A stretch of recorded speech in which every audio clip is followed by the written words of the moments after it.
महर्षि दयानंद सरस्वती जी ने समाज में फैली कुरीतियों का विरोध किया और लोगों को उन्नति के रास्ते बताए। उनका मानना था कि समाज का प्रत्येक व्यक्ति श्रेष्ठ हो तो वो समाज, वो राष्ट्र निश्चित ही सफलता की ऊंचाइयों को छुएगा। सफल समाज और राष्ट्र की कल्पना महर्षि जी ने की और आर्य समाज की स्थापना करके विश्व को श्रेष्ठ बनाने हेतु एक उद्घोष दिया, कृण्वन्तो विश्वमार्यम्। महर्षि जी ने इस समाज के लोगों को रूढ़िवादिता, पाखंड आदि छोड़कर आगे बढ़ने के लिए प्रेरित किया। उनके उपदेशों में नारी उत्थान, पाखंड का विरोध, छुआछूत आदि सामाजिक बुराइयों की अक्सर चर्चा होती रही। ऐसे ही एक अवसर पर उपदेश के दौरान नारी शिक्षा और नारी उत्थान पर प्रवचन हो रहे थे। सभा में भारी संख्या में लोग उपस्थित थे। सभी बड़े ध्यान से उपदेशकर्ता को सुन रहे थे कि जहां नारी का सम्मान होता है वहां देवताओं का वास होता है। नारी शिक्षा की चर्चा होते ही बताया गया कि अगर आप एक पुरुष को शिक्षित करते हैं तो एक व्यक्ति शिक्षित होता है, और अगर आप एक महिला को शिक्षित करते हैं तो पूरे परिवार को शिक्षित करते हैं, और जब परिवार शिक्षित होगा तो सभी की तरक्की निश्चित है। ऐसे ही विचारों से प्रेरित होकर एक व्यक्ति मन में निश्चय करता है कि वो अपनी पत्नी को शिक्षा ग्रहण करने के लिए प्रेरित करेगा।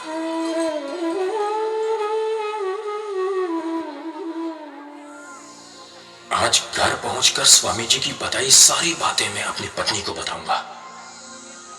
उसे समझाऊंगा कि अगर वो पढ़ लिख जाएगी तो अपने बच्चों की और घर की देखरेख और अच्छी तरह से कर पाएगी।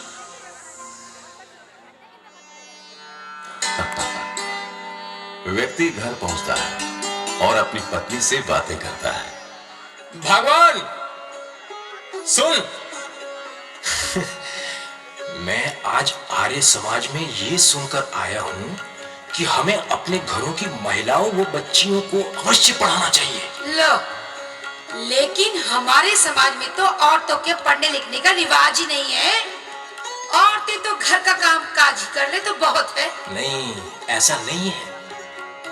बेशक हमारे समाज में ऐसा हो, लेकिन समाज में अब आर्य समाज ने चेतना ला दी है। अब फिर तुम ही सोचो, तुम पढ़ लिख जाओगी तो तुम अपने बच्चों को भी पढ़ा दोगी। तुम भी क्या बात करते हो जी?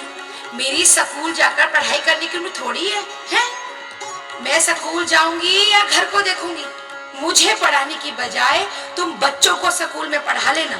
पढ़ने लिखने के लिए तुम्हें कहीं भी जाने की जरूरत नहीं। तुम ऐसे ही अपना काम करती रहो, और जब भी तुम्हें समय मिले मैं घर में ही तुम्हें पढ़ा दूंगा।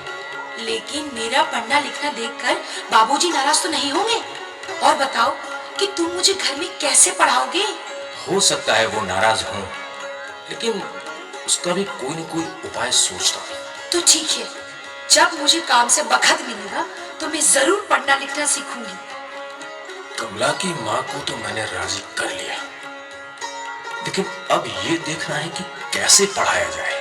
तो अंधेरा होता है, घरों में बिजली की व्यवस्था नहीं होती थी और लोग लालटेन या दिया जलाकर काम करते थे। कमरे में लालटेन जल रहा है, वो व्यक्ति अपने पत्नी को पढ़ा रहा है। देर रात तक कमरे में लालटेन की रोशनी देखकर उनके पिताजी परेशान हो उठते हैं। पता नहीं आज इस कमरे में ये बत्ती इतनी देर तक क्यों जल रही है। सुबह होती है और बाबूजी अपने बेटे को बुलाते हैं। अरे मोहन, इधर आ। जी बाबूजी। घर में सब ठीक ठाक तो है? जी बाबूजी, सब ठीक ठाक है। फिर कल रात देर रात तक ये बत्ती क्यों जल रही थी? जी बाबूजी, वो मैं कमला की माँ को पढ़ना लिखना सिखा रहा था। क्या कहा? बदतमीज, फिर से कहना। जी जी जी बाबूजी, वो आर्य समाज में स्वामी जी बता रहे थे कि अगर घर की महिला पढ़ी लिखी होगी तो घर की देखभाल और बच्चों की परवरिश ठीक ढंग से कर लेगी। चुप रहे नालायक। पता नहीं कहां कहां से क्या क्या सुनकर आता है। कहता है औरतें पढ़ी लिखी होंगी तो घर की देखभाल अच्छी तरह से कर लेंगी।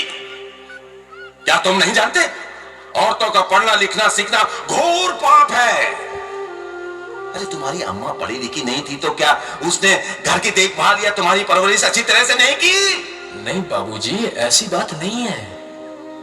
मेरी अम्मा जी ने मेरी परवरिश व घर की देखभाल बहुत अच्छी तरह से की है, और ये उनकी देखरेख का ही तो फल है कि आज मैं सही निर्णय ले पा रहा हूं। बाबूजी, आपसे भी निवेदन है कि इस तरह की बातों पर विश्वास न करें कि औरत का पढ़ना लिखना पाप है। बस रहने दो। तुम्हें बता दिया है कि इस घर में ऐसा कुछ नहीं होगा। घर में रहना है तो घर की मान मर्यादा का ध्यान रखो। पिताजी, आप परेशान न हो।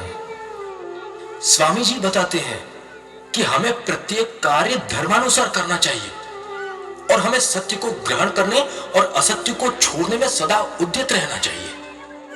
परेशान कैसे ना रहूं? बेशक तुम सही कह रहे हो, लेकिन आज अगर नारी शिक्षा की शुरुआत हमारे घर से होगी तो लोग हमारा हुक्का पानी बंद कर देंगे, हमारा सामाजिक बहिष्कार होगा। क्यों बुढ़ापे में मेरी मट्टी पलीत कर रहे हो? लेकिन पिताजी, ऐसा क्यों होगा? हमें मालूम है कि हम कोई गलत कार्य नहीं कर रहे। जब लोग हमें तरक्की करते हुए देखेंगे तो निश्चित ही उनकी धारणा बदलेगी। अरे ये सब फालतू की बातें हैं। तुम अपने कार्यों में ध्यान लगाओ और घर में किसी महिला को पढ़ाने की जरूरत नहीं। ऐसा कहकर पिताजी चले जाते हैं और वो व्यक्ति उलझन में सोचता रह जाता है। पिताजी माने या ना माने, लेकिन मैं भी ये देखा कर रहूंगा कि नारी शिक्षा से हमें क्या फायदा होगा, और मैं कमला की मां को पढ़ा कर रहूंगा। कुछ न कुछ तो करना ही होगा। पिताजी कड़ी नजर रखे हुए हैं कि कहीं घर में पढ़ने पढ़ाने का कार्य शुरू ना हो जाए। रात के समय देखो कहीं लालटेन तो नहीं जल रहा है। शुक्र है नहीं जल रहा। हे भगवान, मेरे बच्चों को सदा सद्बुद्धि देना। इधर व्यक्ति जुगाड़ करता है और अपनी पत्नी को पढ़ाता है। पत्नी पढ़ना लिखना सीख जाती है। अपने बच्चों व घर के अन्य सदस्यों को भी वो पढ़ने लिखने के लिए प्रेरित करती है और उनके बच्चे पढ़ाई में अव्वल आते हैं। कुछ समय बाद पड़ोस में किसी के घर कोई चिट्ठी आती है। चिट्ठी को देखकर घर के लोग रोने पीटने लगते हैं। रोना पीटना सुनकर सभी लोग इकट्ठा होते हैं और कारण पूछने लगते हैं।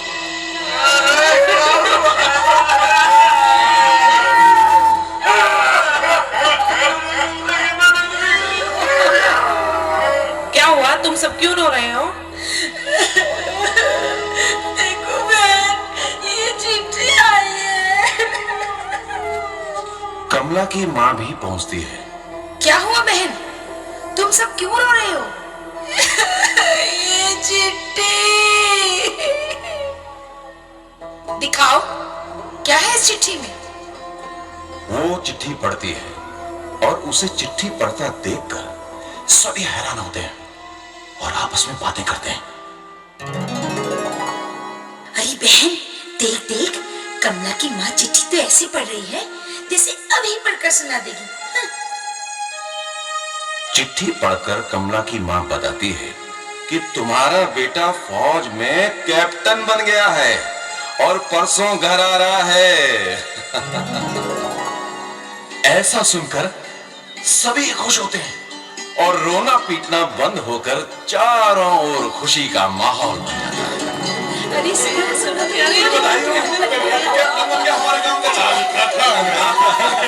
अरे बहन, मेरा बेटा कैप्टन बन गया, कैप्टन। अरे बिरजू के बापू, जरा मिठाई तो मंगा दो। मंगवाता हूँ। अरे ले आओ ना मिठाई, खा के जाना। बहन, तुम्हें पढ़ना लिखना आता है? कहाँ से सीखा, कब सीखा? अच्छा हुआ तुम्हें पढ़ना लिखना आता था और तुमने पढ़कर सुना दिया, नहीं तो ना जाने आज क्या हो। बहन, मैंने पढ़ना लिखना अपने घर पर ही सीखा है। कमला के पिताजी ने मुझे पढ़ना लिखना सिखाया है। आर्य समाज में स्वामी जी ने समझाया था कि हम महिलाओं को शिक्षित होना बहुत जरूरी है। आज तुम ही देख लो, बात खुशी की ही थी और अज्ञानतावश रोना पीटना मचा हुआ था। बिल्कुल सही कह रही हो बहन। सोचो, अगर आज इन महिलाओं को भी पढ़ना लिखना आता तो ये भी चिट्ठी पढ़ पाती और इतनी परेशानी नहीं होती। बहन, क्या हम भी पढ़ना लिखना सीख सकती हैं? बिल्कुल बिल्कुल सीख सकती हो। अगर तुम चाहो तो मैं तुम्हें पढ़ा दूंगी। उधर कमला के ससुर सारा दृश्य देख रहे हैं और वो वहां उपस्थित लोगों को बड़े गर्व से बताते हैं, देखा भाइयों, ये सारी समस्या मेरी बहू ने हल कर दी। पढ़ी लिखी है मेरी बहू। सभी आपस में चर्चा करते हैं कि वे भी अपने घरों में महिलाओं को शिक्षा दिलवाएंगे। शाबाश बेटा, मुझे मुझे मुझे तुम पर गर्व है। तुमने सही कहा था बेटा कि हमें सत्य को ग्रहण करने और असत्य को छोड़ने में सदा उद्यत रहना चाहिए। आज मैं भी कहता हूं कि हमें अविद्या का नाश व विद्या की वृद्धि करनी चाहिए। इस प्रकार समाज में चेतना आती है और उसी चेतना के परिणाम हमारे सामने हैं। सोचिए, अगर महर्षि दयानंद सरस्वती जी ने नारी शिक्षा का बिगुल बजाया ना होता तो क्या आज एक महिला देश की राष्ट्रपति बन पाती? एक महिला देश की प्रधानमंत्री रही होती? एक महिला दिल्ली की मुख्यमंत्री बन पाती? एक महिला प्रथम आईपीएस अधिकारी बन पाती? एक महिला दिल्ली की मेयर बन पाती? एक महिला कभी एवरेस्ट की चोटी पर जा पाती? और तो और क्या एक महिला चांद पर जा पाती? हम सब भाग्यशाली हैं कि आज हम इन्हीं पूज्य महर्षि दयानंद सरस्वती जी की विरासत के पक्षधर हैं। इस मंच से, इस पावन अवसर पर हम सभी उन्हें समाज कल्याण हेतु अपना जीवन समर्पित करने के लिए याद करते हैं। Yeah!